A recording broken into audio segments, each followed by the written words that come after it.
What's up, everybody? Welcome back to Koppai Podcast, a Nintendo show, episode 71. I am one of your hosts, Kaz and Risk, joined alongside Mr. Koppai himself, Zak Risk. Hey, everybody. In case you're new here, we are an all Nintendo podcast that posts each and every Monday morning on youtube.com/Koppai Gaming, as well as SoundCloud, iTunes, and podcast services around the world for your listening pleasure. Whether you're driving in the car, skydiving, or taking a dump, we're here for you. You know, I was thinking the other day, so I graduate this December from my university and am going to, enter my career field where I'm looking for like my career, where I'm going to be on my path for life. And I currently have a job at a place I love where I'm the designer, and I always do have that aspiration, though, to one day work in the video game industry, whether it's making games or like doing PR and graphic design for gaming, or working at a place like IGN, Game Informer, all these places. And for the longest time, I'm like, Koppai Podcast is going to be like an awesome resume thing if it never takes off. Like if Koppai Podcast doesn't become enough to be its own thing, it'll at least be a good resume. And then I realized, I'm like, dang it, we make so many poop jokes on this show. Yeah. That there's gonna come a day where I'm like sitting next to Per Schneider at IGN, and he's like, I want to listen to your show. I want to get a good feel for you. See if you should host Nintendo voice chat, like see if you'd be a good fit for us. I'm like, yeah, check out Koppai Podcast. You can listen to that. And in the first 5 seconds of the show, it's going to be like, welcome, guys. You taking a dump? Let's go. Like, it's going to be the most, like, he's going to list the main crux of the show is the Nintendo pipeline, where we're making, toilet plunger jokes the whole time. But, yeah, he might say it's a little bit crude. It's a little crude, but You're a little too crude to host NVC. I'm sorry, Kaz. We're gonna have to give the job to someone else. But then I mean, I don't listen to it much. But then you look at Podcast Beyond, and I read the description sometimes on like Pocket Cast, and they can be quite crude as well on that show, like Max Scoville and all that. I think one time like their description for the podcast episode gave everyone nicknames that were like different types of animals, and they were like the entire show they were just like, I mean, maybe not necessarily crude, but certainly what's the word, zany. They can be zany at times, and so I could fit in with certain things. So, and it's the same website that on April 20th posted like Mario Kart 420cc. So it's not that bad to be unprofessional every once in a while, but. In case you're new here, each week we discuss the biggest Nintendo news by unclogging the Nintendo pipeline and then diving into a topic of the show. And today it's been a pretty light news week as far as Nintendo goes. There was a few announcements here and there, but really the big thing is that like August was a pretty busy month, and the fall is going to be incredibly busy, but we're kind of in autopilot mode as far as Nintendo goes, where it's like, all right, here's, the games, the game's coming out. Here's the details about them. Let's go. So Metroid's kind of the next one up on the docket. We just had Rabbids. Odyssey's coming out next month. And so one of the biggest pieces of news, though, from this past week was the fact that L.A. Noire is coming to Nintendo Switch. L.A. Noire, for those of you that don't know, is a game developed by Rockstar, the game creators of Grand Theft Auto, Red Dead Redemption, Bully, lots of other just, very well-made games. And L.A. Noire is from the perspective, I believe, of like a cop detective sort of person, with the actor playing them is Ken from Mad Men, and he is so good in Mad Men. And I haven't played L.A. Noire personally, but I'm super excited for it. Maybe we'll give it a try on the Switch, depending on how I feel like its replay ability. I hear the replay value of it's not that good because it's all about cracking cases and stuff, and once you figure out the detective work, it's like you can't replay that. You know who the culprit is.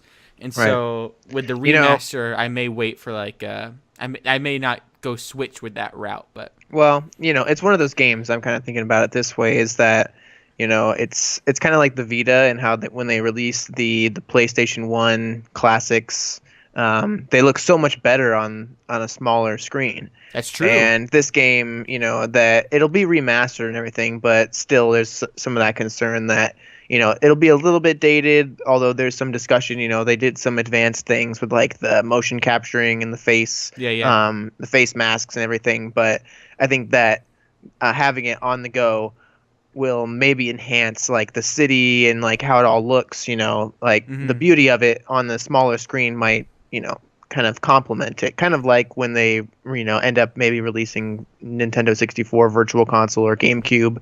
I think that a lot of people will think they look so gorgeous on the smaller screen, because it's not Zelda blowing had that up too. Like Zelda was a little bit like some of the textures we talked about. I think last week they can get a little flat, but when you're playing on handheld mode, it's like this is one of the most gorgeous handheld games I've ever played because of the scope of the world. So yeah, it's a good point. And Rockstar, like with GTA 5, they did a great port or remaster of that for next gen. Like it wasn't just high resolution; it was adding in foliage and extra animals. Yeah, and AI I trust they're gonna do a pretty good job at remastering this game. But I also hear there's like some of this, like a lot of it's got that open world sort of Rockstar thing, but I hear the world is kind of empty slightly. But it's really pretty, and so I think that if you have it on the go and stuff, you might be able to like knock out some of that inner city traversal or that kind of those kinds of things. So I do think that I just can't see myself maybe getting it on like Steam and never really playing it, but I do think like maybe the Switch will bring out that reason to go and revisit a game that's kind of old but being revisited, and like maybe may as well. So I know Uncle Tim loved it. Oh really? I was at Uncle Tim's once, and he like never played games, but he held up that game and he's like, "You ever play this game?" I'm like, "No," and he's like, "It's pretty good."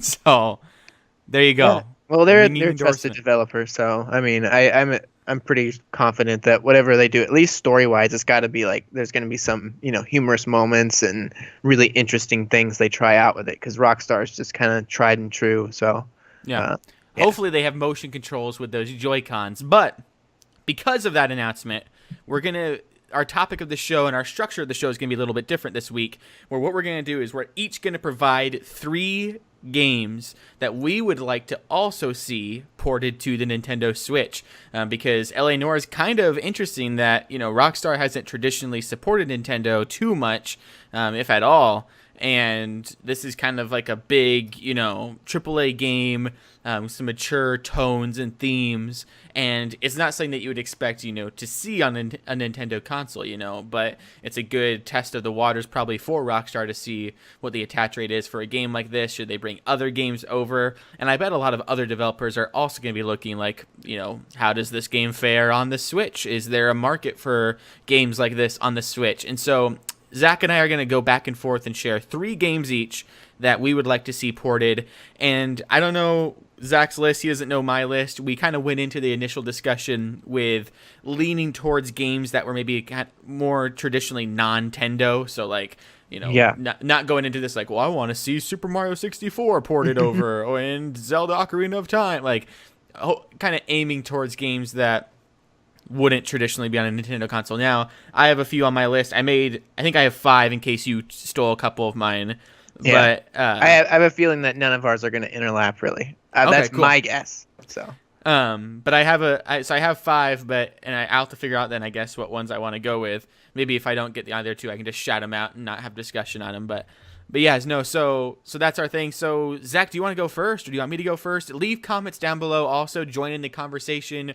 What you think of our choices, and pick 3 games that you'd also like to see. Maybe thinking outside the box and not going with Pokemon or stuff like that. And so, do you want to go first, or me, or who? No problem. I can go first. Awesome. My first choice for a game I'd love to see remastered, brought to the Switch, is Deus Ex. Ooh. And it's published by Square Enix, and so I really think it'd be kind of a realistic choice, because they're also working on like Project Octopath Traveler or something like that, and have expressed interest on the Switch. So they're friendly with Nintendo. Right, and so I think like this is a series that I keep hearing like it's so amazing, and I've never really gotten into it. They had a new one come out, and I'm not really anticipating that they'd be able to bring that one out necessarily, because really like I guess it's one of the most graphically demanding PC games out there right now. I think it's on consoles too, but I think that even like just bringing maybe the first two or something over to Switch would be awesome to just get into it, because I hear they're kind of like semi-open world. I don't know. I haven't delved too much into them, but just the style, the atmosphere, everything about it seems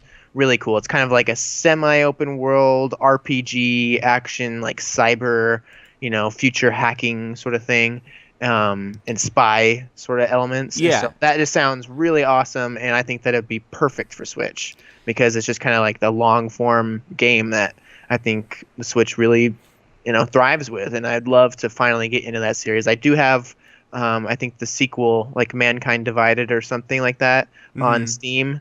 I've seen you play it a few times. It's popped up like on that little Steam thing that comes up. I've seen you or play it maybe before. it's Human Revolution. Yeah, Human Revolution is the one that I have.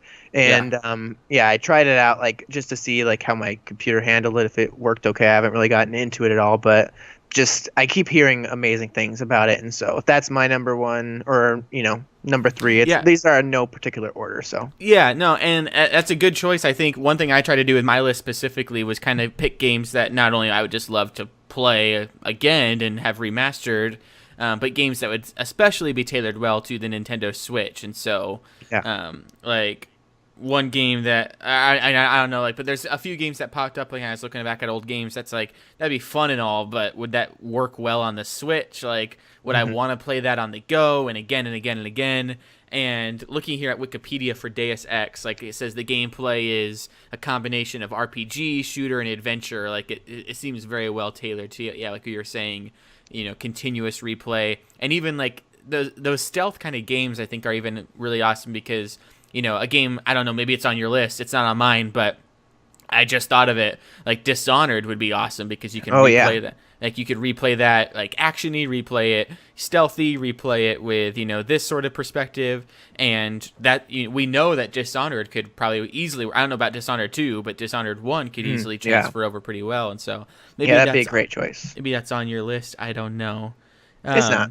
Okay, well, honorable mention to definitely Dishonored. an honorable. Yeah, I thought about my first choice is Skate 3.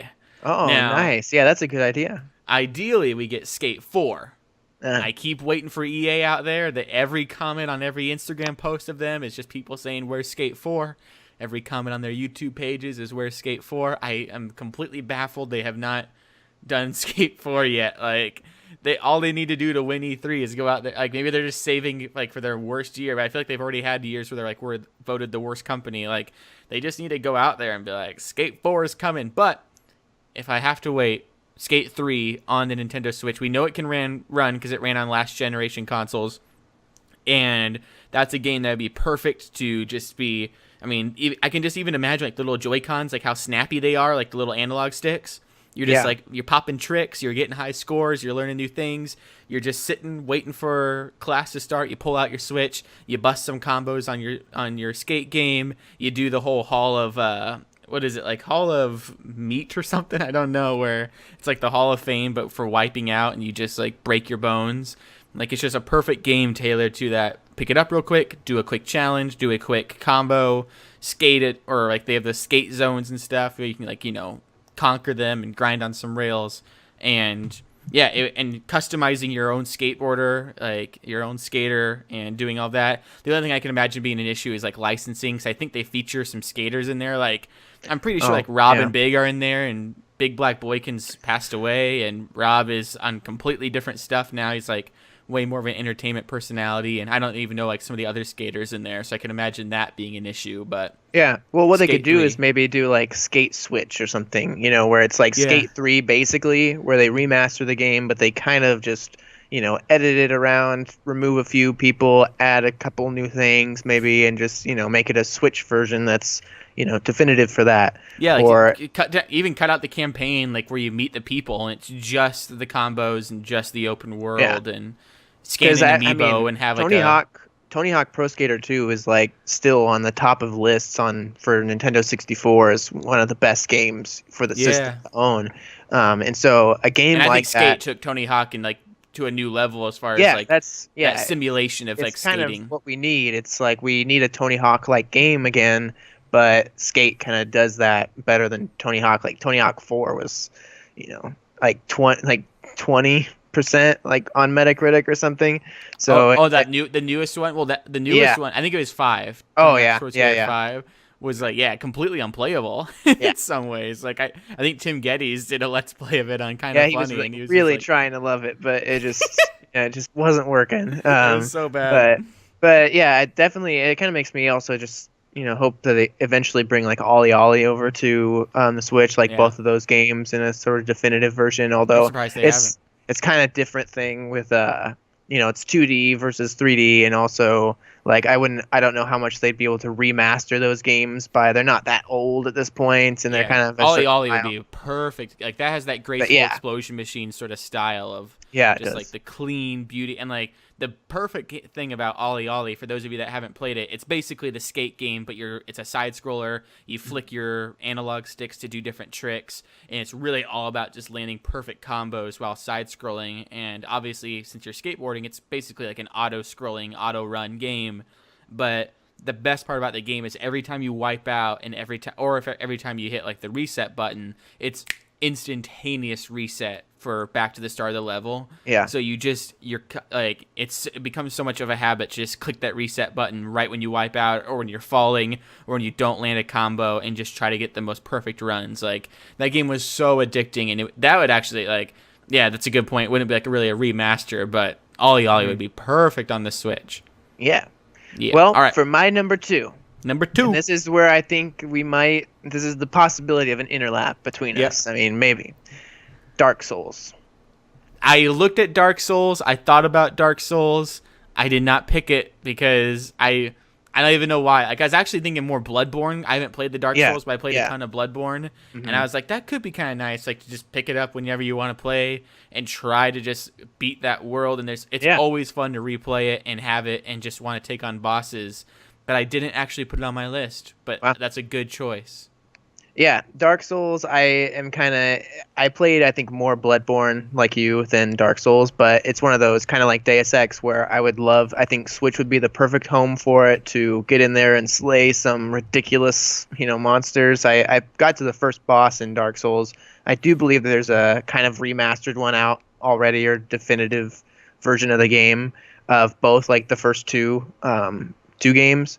But to do like a pack like that, or even just the trilogy on Switch, I have a feeling they might even be able to get 3 to run on it.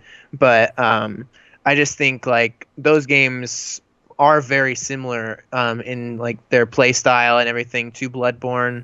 I hear Dark Souls 3 is very like, I think didn't people call Dark Souls 3 like Blood Souls or something, like they had taken a lot from the development of Bloodborne and kind of pulled it over. They look a lot alike. But yeah, just gorgeous, breathtaking games. The bosses are just absolutely, ridiculous. But they have, awesome like patterns. Kind of like there's definitely an inspiration from, just classic Zelda, boss fights, and kind of taking it to the extreme of, Dark Souls, like to a level that now is a kind of marker for gameplay difficulty in games ever since.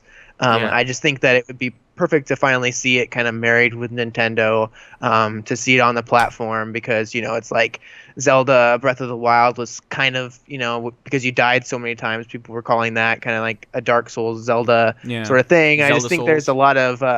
there's a lot of comparisons to be made, and they're kind of similar adventure quests of epic proportion. I just think that'd be perfect at home on the Switch, and it finally inspired me to actually go through and play, them to their completion. I think versus PC, which I have Bloodborne digitally on my PlayStation. I think I still have it downloaded, so I can always go back to that. Like it's always available, and I got like super far, like defeated several bosses in the game. I think I was like halfway through, which was really impressive. Like to stick with it that long. When I was getting really into it, it was that time when it still had the ridiculous load times that were just, I mean, it was insane. And so I think that just kind of turned me off, and I never really went back once they'd patched and made it better. Yeah. And so I really need to just go back, because that game sounds like I've seen a few GIFs of it and some of the bosses and stuff that just are like, what? I can't believe that's that they are even capable of doing that in a Uh-huh. game sort of thing. It's like they just take it to the next level, which is why I Oh, would love to see one of their games on the Switch, it was whether it her. was Bloodborne or Dark Souls. Like both of them, either one would be fine for me. So. Yeah, it was Horizon I was playing recently. I mentioned on the show I think a couple weeks ago. I've been playing through, I just platinum did actually this past week, right before Destiny 2 came out. I got the platinum in it, and now I just wait for the DLC. But it was reminding me you fight these big bosses in that game, just the robot dinosaurs, and a lot of times you just have to spam that dodge button to not get destroyed. And there was like a sequence where I was playing where I was just, your character's just rolling on the floor the whole time dodging, and it just made me think of like some of those Bloodborne and Dark Soul memes of just like, Oh yeah. dodging the whole time and just jump, like, and the animation's always so goofy where they jump and like just are always rolling. It's like, Mhm. who fights like that? But I think Yeah. that's how they dodge every time.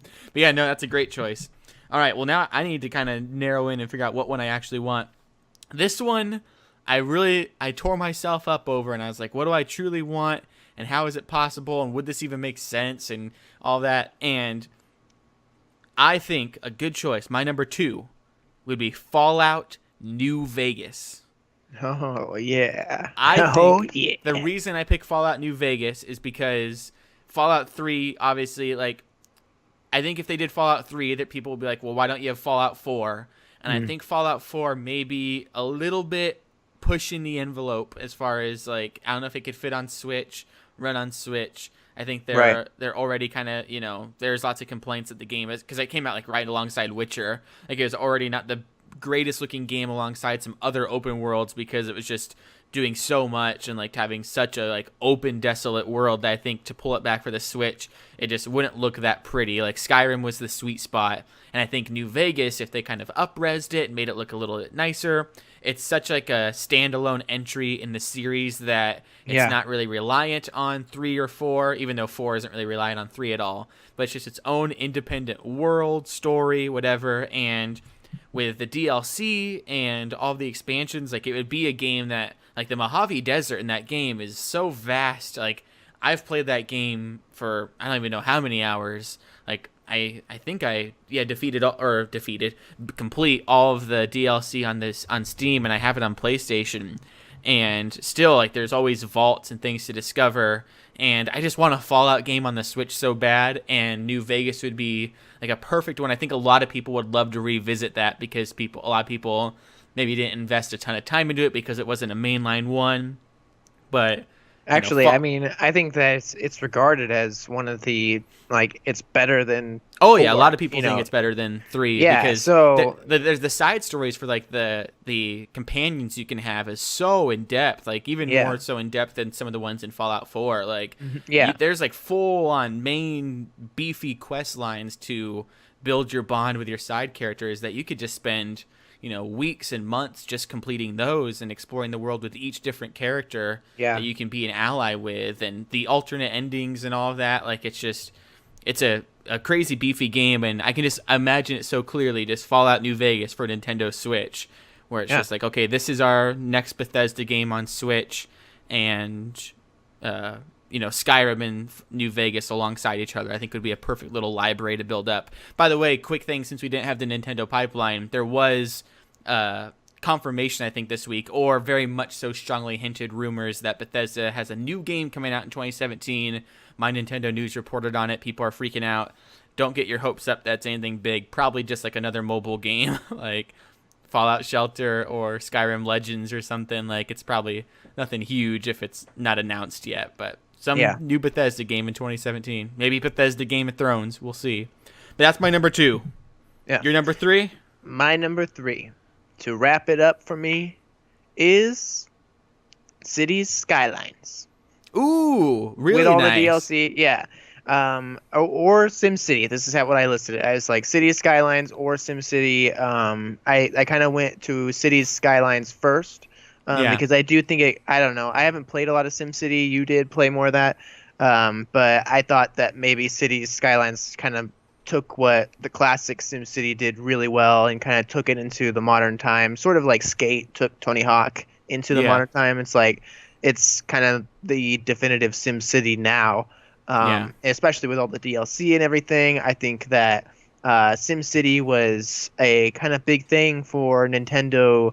They were licensing it for like the NES, and then they had an SNES version come out. Um, and I'm not sure if they've had one since, but it's kind of we're back in that era of revitalizing that kind of classic, Nintendo era of good marketing and kind of cool things on there. So I just think like if they brought over City of Skylines or a game like SimCity, that'd be really cool addition to the library. And also just kind of thinking about how they have been bringing over like Farm Simulator and some of these other games that are kind of obscure cult hits that Hmm. people were really into on the PC and stuff on Steam, and they're bringing them over to Switch, and it's seeming like they're going to be either really successful if they haven't been out yet, or they are doing really well. So, the developers themselves might decide they want to try to get it over on the Switch. But my only like kind of concern with bringing these games over is that whole interface of I mean, it worked on the SNES one where you used kind of just the D-pad to kind of move the cursor around, but those games are built to favor the keyboard and mouse approach, I'd say. But there is a way, the touch screen, if you wanted to play it mobile on the go, Well, yeah, you I was can just use looking. that. So City Skylines currently is on Microsoft Windows platforms, or the app or iMac computers with OS X, Linux, Xbox One, and PlayStation 4. And so I think, yeah. So Microsoft Windows, I don't know if that means that you can. I was reading that as mobile phones like iOS instead of OS oh, X. But yeah, I was gonna say I think it's already on phones or some version of it. There may be a phone version. did you say it's on PS4 and stuff? Yep, it's on PlayStation 4 and Xbox Oh One. wow. Wow, I Yeah, didn't realize there was already console versions of it. So that even makes it, a little bit more plausible, I'd say. So, yeah. I that'd know be yeah. there's. I could have sworn there was a mobile version out there already though. Uh, Cities in Motion. Yeah, that's. Let's Colossal Order. Let's look at their developed games here. Games. Yeah, City Skylines is their most recent one. And so, of 2015, yeah. So, but yeah, no, it's on console already. I think it just. Let me check. I think it just came out. PlayStation 4 was August 15th of 2017. So yeah, Wow. just last month. That's And crazy. Xbox One was April 21st of Yeah. 2017. So And they I had it mean, got it first. uh, also just, I mean, the replayability of that game is like we were kind of talking about for some of these games and why they would work so well. It's just like that game, you can make any, people are constantly posting, I made an all circular city, or I made an all this kind of city, and just trying to see different, ways that you can, approach designating certain areas for this and designs you want to try out. It's almost like a Minecraft of city building. So Hmm. it's really cool, and I think be just perfect at home for the Switch. So Yeah. yeah. All right, now I have one more left.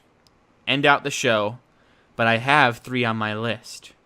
And I'm Huh. looking at them and I don't know what it should be, and I think I'm just going to go with the big one, the one on everyone's mind. Huh? Grand Theft Auto 5. Oh man.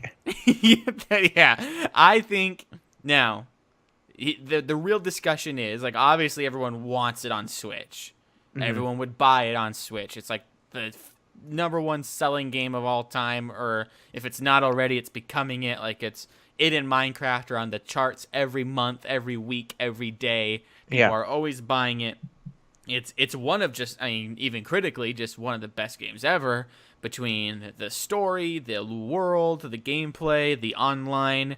I think that's where it gets a little bit tricky with adding it to the Switch is the online component of it. Like it seems like the game is so like you might as well be buying Grand Theft Auto Online now, and the Grand Theft Auto 5 story mode's like a bonus freebie that they throw in with it. Like seems like so Hmm. many people are playing for the online now, but I think they really could. I think it could work on the Switch. I think it could run on the Switch. I think since it ran on PlayStation 3 and Xbox 360 that they could make a version that fits on the Switch and runs and works. I don't know about the teraflops that it needs to run and how many teraflops the Switch has, but I think the geniuses at Rockstar could make it work. And I think they're really, I mean, I think people would triple dip if they got it on PlayStation 3 and PlayStation 4. They would buy the game again. There'd be people that'd be like, oh, you know, like, I could play through the story again, and I'll do it on the Switch. And I can play through the story when I'm on the go, and when I come home, I can dock it and play online. You know, like, I feel like people would buy it again. I would probably buy it again out of, you know, just like, dang it, they got me. I'm going to have to own Grand Theft Auto 5 on the Switch. There's no way I'm not owning it.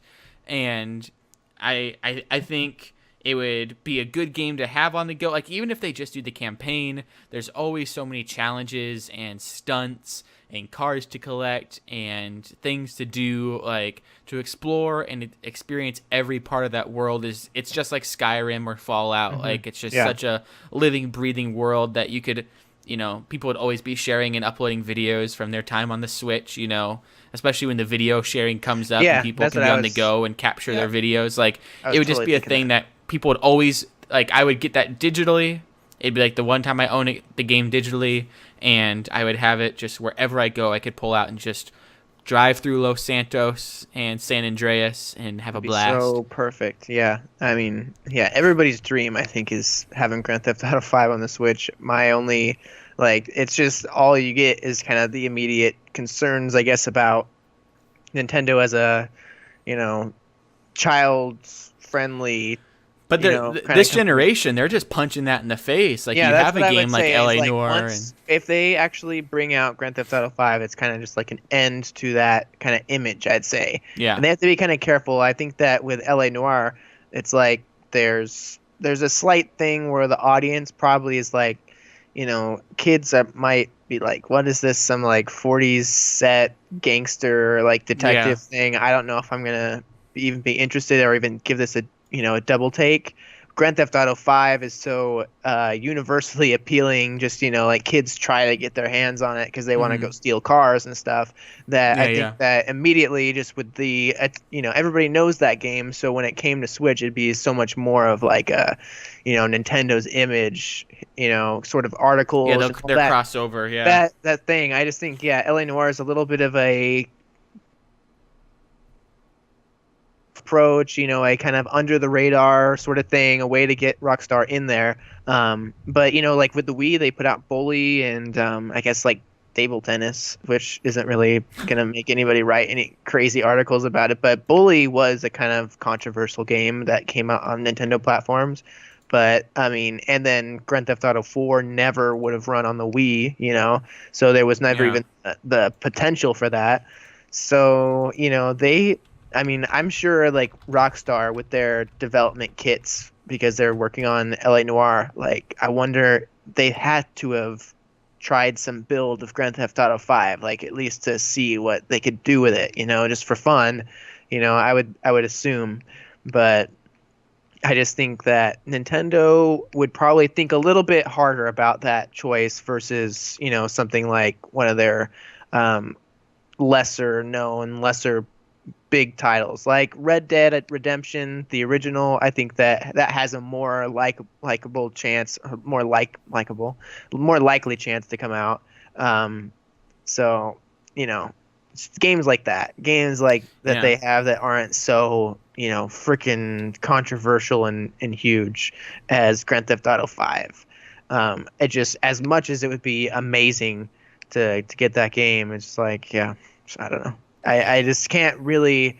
I'd be absolutely shocked, even despite all this news, all, you know, everything. It would be still really huge if Grand Theft Auto 5, not just because of the size and scope of the game and graphic ability to get it on the hardware, just the type of game it is, I think would be a big deal for some reason. And, you know, it's like, I mean, when you think about it, it's like there is some crazy stuff to consider with that game that you do, like opening segments of the game that's like just wow, like Trevor. Yeah, and the other thing is like, you know, Nintendo has to think, like, when they put that on their eShop, that some kid could accidentally download it, or, you know, be like, oh, I've heard of this game, and like parents may be like, I don't even want my kid to own a Switch now. That's a possibility. But I am reading online. I forget that they did have like Grand Theft Auto China Wars, although it wasn't like a top-down sort of thing. Like, Yeah. wasn't nearly as graphic or brutal. Yeah. But then you also look back at the Wii era, and they had like Mad World, which was